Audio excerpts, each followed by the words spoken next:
আমি খুব সাধারণ একজন মেয়ে এবং সাধারণভাবে চলাফেরাটাকে আমি খুব পছন্দ করি, যার কারণে কোথাও যেতে হলেও আমি খুব সাধারণভাবে রেডি হয়ে বের হয়ে যাই। আসসালামু আলাইকুম আপুরা ভাইয়ারা, সবাই কেমন আছেন?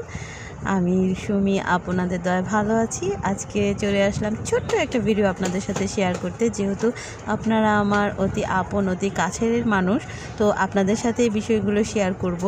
তো হাজব্যান্ড সকালে বলল চলো রেডি হও, বের হও। তো আমি তার এক কথায় বের হয়ে গেলাম। জানি না সে কোথায় নিয়ে যাচ্ছে, তবে এতটুকু জানি এই লোকটার কাছে যদি অনেক টাকা থাকতো তাহলে অবশ্যই সে আমাকে মহারানী বানিয়ে রাখতো। তারপরও আলহামদুলিল্লাহ যতটুকু আছে অতটুকুর মধ্যেই সে আমাকে তার রাজ্যের মহারানী করে রেখেছে। তো এখন আমাকে নিয়ে এসেছে মিরপুর 12 আপনার মোল্লা সুপার মার্কেট যেটাকে বলে, সেখানে। তো আমি তাকে পিছন থেকে বারবার জিজ্ঞেস করছিলাম, তুমি কোথায় যাচ্ছ? তুমি কি কিছু কেনাকাটা করতে এসেছো? শপিং মলে কেন এসেছো? সে বলছে তুমি চুপ করে থাকো, একটু আসো। তো যাচ্ছি তার সাথে। যাওয়ার পরে দেখলাম তিনতলায় আসলো, যেখানে হচ্ছে সব জুয়েলার্সের দোকানগুলো। আর হচ্ছে আমরা যেই দোকানটায় ঢুকলাম, এই দোকানটা আমাদের অতি পরিচিত, কারণ আমরা যখনই কোনো গোল্ডের কিছু কেনাকাটা করি আমরা এখান থেকেই কেনাকাটা করি।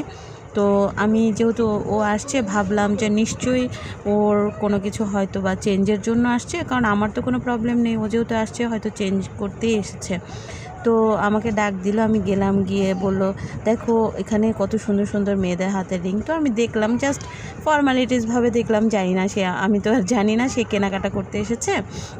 তো আমি দেখে আমি একটু ভিডিও করছি, ছবি টবি তুলতেছি, যে সে হয়তো তার কাজগুলো সেরে নেবে অতক্ষণে। তো কাজ তো সারছে না, সে আমাকে আবার ডাক দিয়ে বলল এখান থেকে দেখো তোমার কোনো রিং পছন্দ হয় কি না। তো আমি বললাম আমার কেন? বলে দেখো। তো তার হাতে দেখলাম একটা রিং রাখা, সেটা নিয়ে সে লোকটার সাথে খুব দরদাম করছিল। তো দরদামে একটা সময় তাদের মধ্যে বনেও গেল। লোকটা দেখলাম বিল করছে। তো আমি জিজ্ঞেস করছিলাম এটা কার জন্য।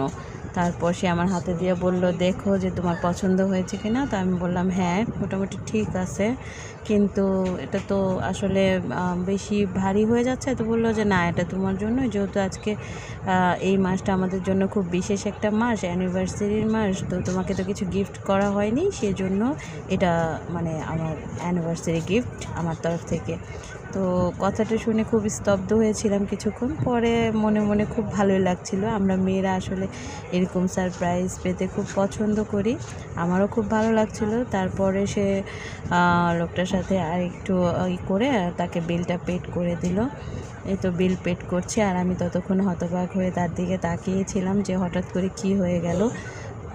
আসলে এরকম সারপ্রাইজ খুব কমই পাওয়া হয়, যেহেতু সে ব্যস্ত মানুষ, এতটা মানে সময় দিতে পারে না। তারপর দেখি লোকটা সব রেডি টেডি করে আমাদেরকে একদম প্যাকেট করে, তারপর মানে যেটা বলে বক্স সহকারে, একদম মেমো সহকারে প্যাকেট করে আমাদের হাতে বুঝিয়ে দিল। এই তো আমরা চলে যাচ্ছি। তো সে আমাকে জিজ্ঞেস করছিল যাওয়ার সময় তোমার কি পছন্দ হয়েছে? আমি বললাম অসম্ভব পছন্দ হয়েছে এবং তোমাকে অসংখ্য ধন্যবাদ।